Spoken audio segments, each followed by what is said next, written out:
പ്രസാദം സൂക്ഷിക്കുന്നത് എങ്ങനെയാണെന്നാണ്. ചിലടത്ത് ഇലയിൽ കിട്ടും, ചിലടത്ത് കയ്യിലായിരിക്കും തരുന്നത്.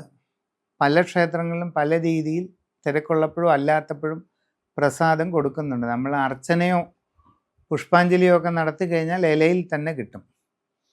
ഈയിടെയും ഒരു ക്ഷേത്രത്തിലെ ദേവപ്രശ്നത്തിൽ ഞാൻ പറഞ്ഞതേ ഉള്ളൂ, നമ്മൾ പല നാട്ടിൻപുറത്തെ ക്ഷേത്രങ്ങളിൽ ചെല്ലുമ്പോൾ ഈ തൂണൽ മുഴുവൻ ചന്ദനം ഇങ്ങനെ തേച്ച് വെച്ചിരിക്കുക. ഇപ്പോഴായിട്ട് ഈ തൂണുകളിൽ പഴയ ഉടയാട ഇങ്ങനെ കെട്ടിവെച്ചിട്ടുണ്ട്.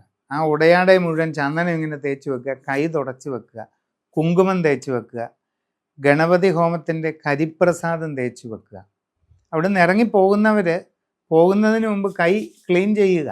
ആവശ്യത്തിലധികം പ്രസാദം കയ്യിൽ വരുമ്പോഴാണ് ഇത് ചിലർ തൊട്ട് കഴിഞ്ഞിട്ട് ആ പ്രസാദം അമ്പലത്തിൻ്റെ ആ ഭാഗത്ത് എവിടെയെങ്കിലും ഒരു മതിലെ കൊണ്ട് വെച്ചിട്ടങ്ങ് പോകും. അപ്പം ഇങ്ങനെയെല്ലാം കാണുന്നുണ്ട്. അതൊന്നും അത്ര ശരിയല്ല.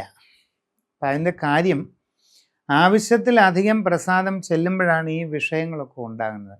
ഞാൻ പ്രശ്നം നോക്കുന്ന ക്ഷേത്രങ്ങളിൽ ശാന്തിക്കാരോട് പറയാറുണ്ട്, വെറുതെ ദർശനത്തിന് വന്നാൽ ഒരു കയ്യിൽ നമുക്ക് തൊടാൻ ആവശ്യത്തിന് മാത്രം ചന്ദനം കൊടുക്കുക, ഒരു പുഷ്പവും കൊടുക്കുക.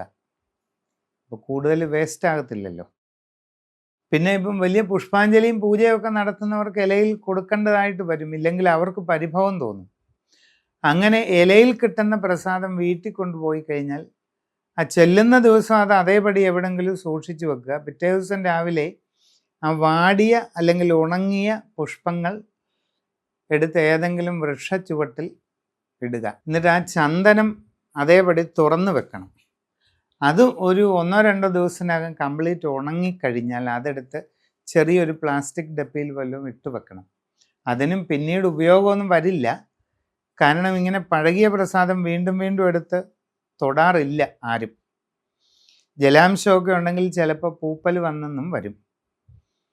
പിന്നെ ഇങ്ങനെ പഴകിയ ചന്ദനം വീട്ടിലിരിക്കുന്നതും നമ്മുടെ ചവിട്ടേൽക്കാത്ത സ്ഥലത്ത് തെങ്ങിൻ ചുവട്ടിലോ അതുപോലുള്ള സ്ഥലങ്ങളിൽ നിക്ഷേപിക്കുന്നത് ദോഷമില്ലാത്ത കാര്യമാണ്. കാരണം കൂടെ ക്ഷേത്രങ്ങളിൽ പോകുന്നത് കൊണ്ട് ഫ്രഷായിട്ട് വീണ്ടും വീണ്ടും ചന്ദനം കിട്ടിക്കൊണ്ടിരിക്കുകയല്ലേ. അപ്പോൾ പഴയ പ്രസാദത്തിന് വാസ്തവത്തിൽ വലിയ ആവശ്യകത വരുന്നില്ല. അതുകൊണ്ടാണ് അത് ഇങ്ങനെ സൂക്ഷിച്ച് കളക്ട് ചെയ്ത് വെച്ചിട്ട് അത് ഏതെങ്കിലും നല്ല വൃക്ഷച്ചുവട്ടിൽ നിക്ഷേപിക്കുക എന്ന് പറയുന്നതിൻ്റെ കാരണം.